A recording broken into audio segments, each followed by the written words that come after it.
బంధం. ఎప్పుడైనా ఒక బంధంలో ఇబ్బంది, బాధ కలుగుతున్నప్పుడు మనసులో ఒక ప్రశ్న తలెత్తుతుంది. ఈ బంధాన్ని కొనసాగించాలా?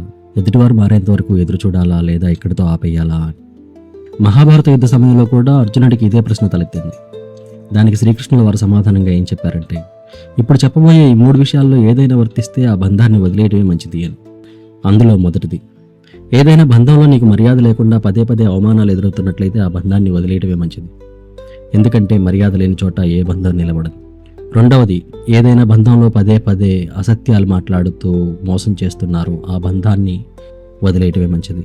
ఎందుకంటే నమ్మకం లేని చోట బంధం ఒక బరువుగా మారిపోతుంది.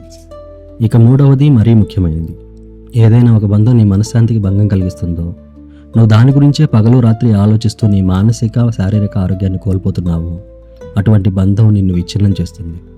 అటువంటి బంధం నుంచి బయటపడటమే తెలివైన వారు చేసే పని. శ్రీకృష్ణుల వారు ఇలా చెప్పారు, బంధాల్లో ప్రేమ ఉండాలి, భారం కాదు. ఎక్కడైతే ప్రేమ తగ్గిపోయి పీడ పెరుగుతుందో అక్కడి నుంచి నిష్క్రమించడమే ఉత్తమం అని.